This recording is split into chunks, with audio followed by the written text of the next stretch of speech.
Hello everyone, and welcome to another episode of my Pop Dissected Podcast. I know it's been a while since I've gotten up any episodes. My school semester is ending for me, and it's getting extremely busy. Also, fun fact, I moved into my very first apartment this past week with my partner, which has been super exciting. That aside, I thought it would be fun if we got into some album rankings. I've been asked a lot to do rankings, and I thought, hey, why not? And of course, I'm going to start with Katy Perry, and if you have any other future suggestions for rankings, I would love to hear them. So when I think of rankings, I don't necessarily believe this is going to be a best to worst, however, there's always room to critique. This one was a bit challenging, but I've had a lot of fun making it. At the bottom of the list we have Witness. This may be a shocker, or it may not be, but when I think of it against all her other albums, this one is the one that falls short the most. I don't think it's a bad album, but a lot of songs off the record are overproduced and lyrically are a bit, well, nonsensical. Mind Maze is the first song that comes to my mind.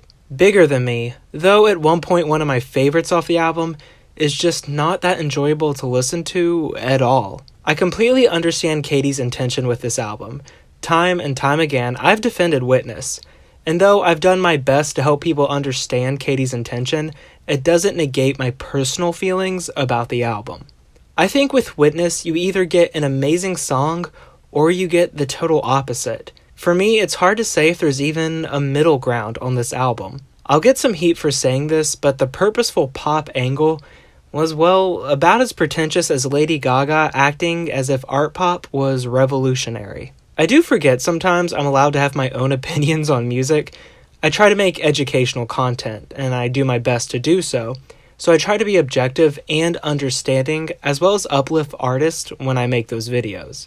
My personal opinions should never be infused into my mainline content, but I don't believe my opinions cancel out what I've said in those videos, because, well, these are my opinions about music and what I think about it. Because these are just my personal opinions, and hey, we're all allowed to have those, right? So with Witness, Katy either steps up to the plate and hits a home run, or she strikes out.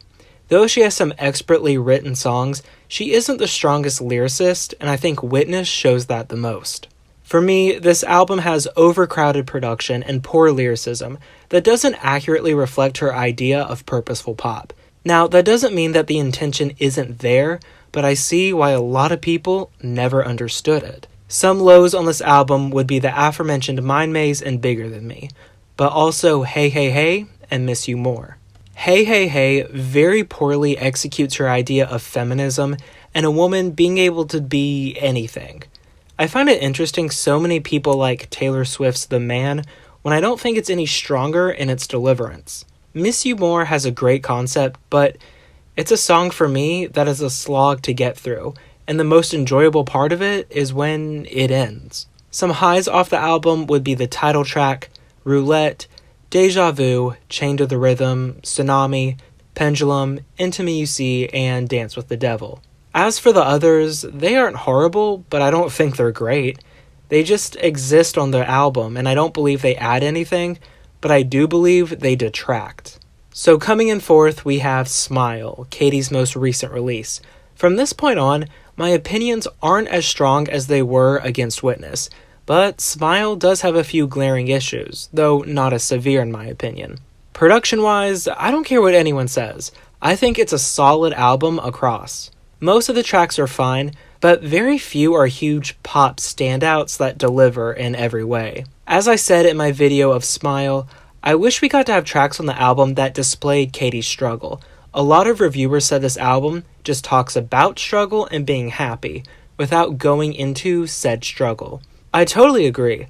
I love the anthemic nature of the album, but how can I feel anything or be connected to it if I don't even know what struggle Katy is talking about? This may be a side factor, but this era was mismanaged into the ground, so I don't honestly feel that invested in this album. Smile also suffers from pretty average lyrics.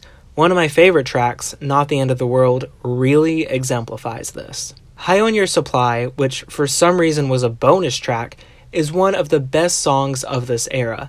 It should have been on the standard edition and a single. I don't really have any lows for this album. I honestly don't believe there's a bad song. It may be worse or better depending how you look at it, but most of them blend in for me. The standouts I think are Never Really Over, Cry About It Later, Daisies, Not the End of the World, Tucked, Only Love, and High on Your Supply. That's a good majority of the album.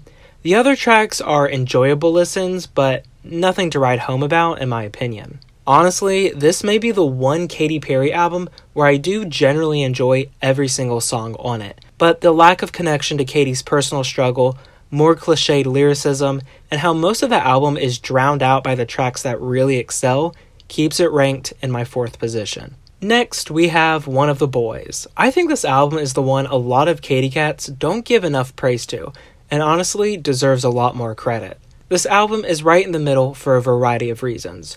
First, knowing of the tracks that were not included on this album, unreleased ones such as Box, Diamonds, Weigh Me Down, Simple, and so on, I think this album could have been a lot stronger than what we got. I don't think there's a bad song on it by any means, and in fact, I wouldn't change a thing about this album as it is. It works. The rock style suits Katy's voice very well. I'm neutral.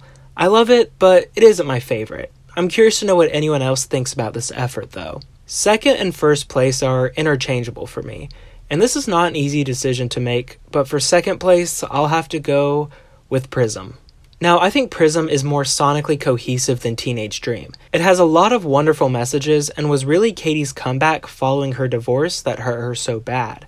I honestly think it was a higher career peak than Teenage Dream in its entire era. All around, this album is perfect, although I do think there are a few skips. This Is How We Do, Spiritual, and Ghost drag the album down for me.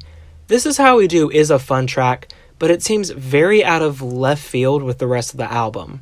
Spiritual isn't bad on its own, but I think when you stack it up against the other deluxe edition tracks, it doesn't really complement them. Ghost, I'm very conflicted on. I do generally like it, but I think the lyricism drags it down. I think it's a bit too vague in general for me to identify a situation or storyline. Of course, others may disagree, but this is just me. So with that, we're left with our top choice being the one and only Teenage Dream. For this, I'm counting the Complete Confection reissue as one entity. So where do I even begin with Teenage Dream? Though this album isn't super cohesive, a matter of fact it's all over the place, this somehow works for it in my opinion. Every song is a different world. It's a totally unique story. It's like every track is a chapter of one story, that entire story being this encapsulation of all our feelings about youth and growing up. I also think the title is super interesting as well. Teenage Dream. Is it a fantasy full of dreams we have in our youth? Or is it a dream of what we wish we had when we were younger? Also, this album cycle ended with Wide Awake, which I thought was pretty interesting. She awoke from this world of cotton candy clouds and fantasy, with a dark and twisty video to support that.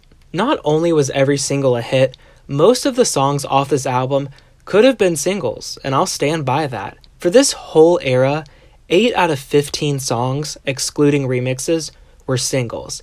This era probably could have gone on for 3 years. I think it's a defining era not only in music, but in pop culture in general.